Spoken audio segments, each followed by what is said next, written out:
Your Kawasaki is bleeding money every month. Another $600 repair bill, another tow truck, another breakdown right when you need it most. But what if I told you there are proven secrets that could make your Kawasaki last over 150,000 miles and save you thousands? I have spent 15 years wrenching on Kawasaki's, and I have uncovered 11 maintenance secrets pulled from real owner data and hard-learned lessons. Secret number 3 is so controversial that most shops will never mention it.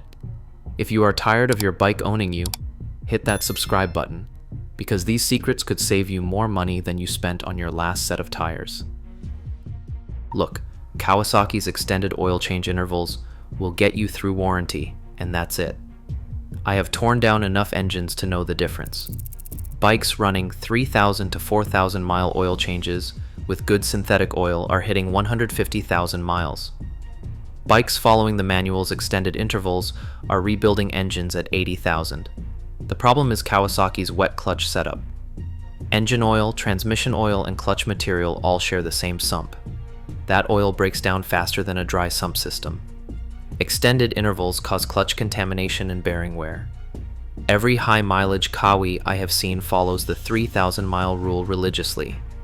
I cannot tell you how many times customers come in with transmission problems that started by skipping oil filters. Kawasaki says change the filter every other change. I am telling you every single change. That filter is catching metal shavings from gears, clutch fiber particles, and carbon buildup. For $15, you are protecting a $3,000 transmission. I have seen the inside of engines that skip filters. It is not pretty. Clean oil flowing through a clean filter is what keeps these bikes running past 100,000 miles. Do not cheap out on a filter. Just do not. Here is something most riders learn the hard way. Valves tighten during break-in, especially on sport bikes. I have always told my customers to check valves at 15,000 miles, even though some manuals say wait until 26,000 miles. Why? Because I have replaced too many burnt valves from people who waited.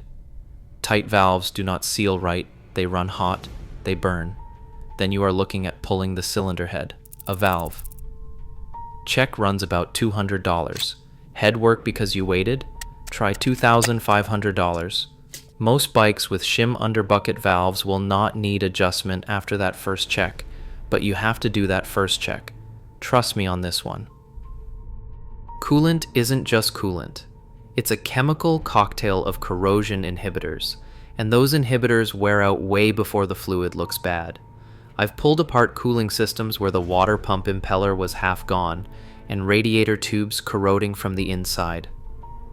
All because the owner waited for the coolant to turn brown. By then the damage is done. 2-year intervals, no matter what the manual says. Fresh coolant, new hoses if they are questionable, and a proper flush and bleed. It costs maybe $80 in parts and a couple of hours. Compare that to $4,000 for a new engine after it overheats and warps the head. Easy choice. I see this common mistake constantly. A guy comes in with a stretched chain and wants a new chain. I check the sprockets and they are hooked like fish hooks. I tell him he needs both, and he says just the chain.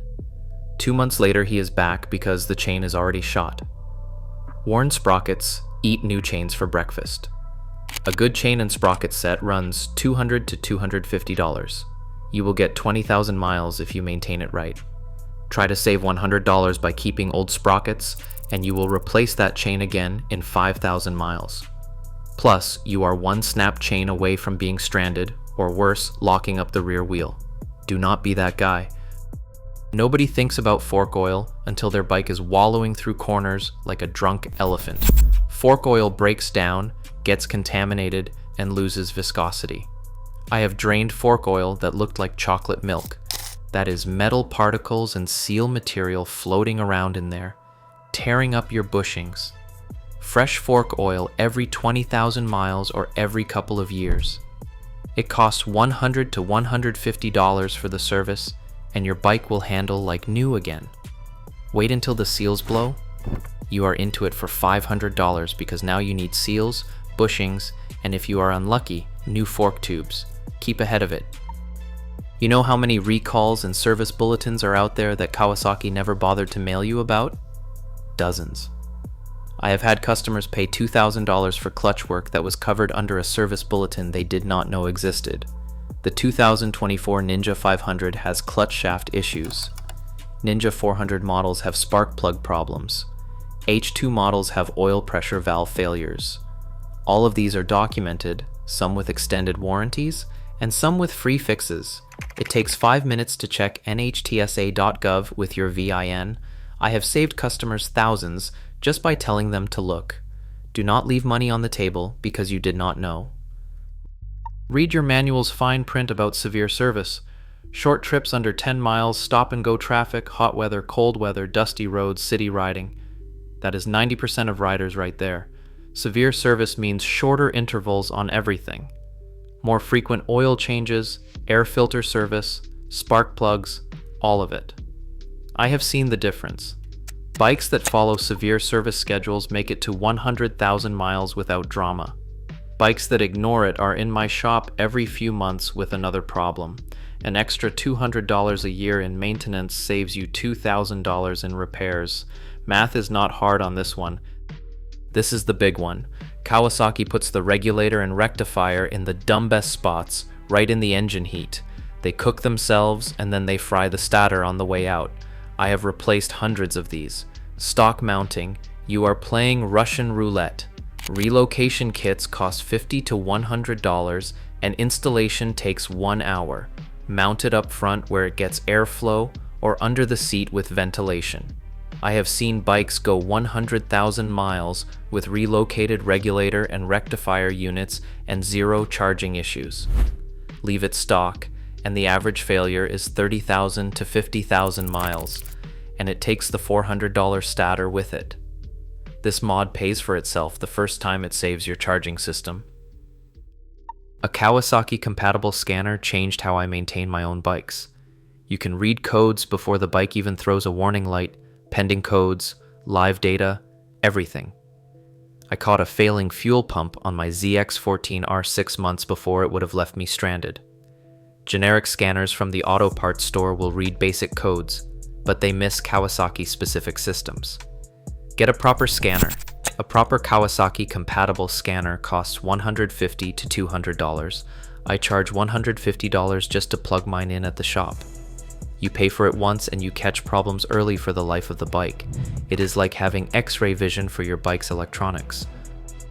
Want to know the real difference between bikes that make it and bikes that don't? The owner's mindset. You've got to stop seeing maintenance as an expense and start seeing it as insurance. I maintain my own Kawasaki's like they're going to outlive me. Every noise gets investigated. Every leak gets fixed now, not later. Small problems become expensive problems when you ignore them. Budget 2 to 3% of what you paid for the bike every year for maintenance. Keep clear records of everything. Use quality parts. Find a shop that specializes in Kawasaki's, not some mechanic who works on everything. The bikes that roll into my shop with 150,000 miles, their owners all think like this. First service is everything. During the break-in period, you are generating metal particles as the rings bed in, the transmission gears mesh, and the clutch plates seat. All that junk is floating in your oil. You want it out. The 600-mile service removes break-in contamination before it causes wear. I have seen owners skip it or push it to 1,500 miles. Those bikes always have more problems down the road. Always. $120 for oil, filter, and a once-over. Do it on time. I service my own bikes at 500 miles just to be safe. Set the foundation right and everything else follows. Alright, there are your 11 secrets. This is what separates the riders who reach 150,000 miles on their Kawasaki's from the riders who sell their bikes at 40,000 miles because they are tired of constant problems. I have seen it 1,000 times. Bikes that are maintained correctly hit 100,000 miles without breaking a sweat. That is what Kawasaki engineering can do when you respect it. If this helped you, subscribe for more insider maintenance tips. Drop a comment about which secret surprised you or what you are already doing.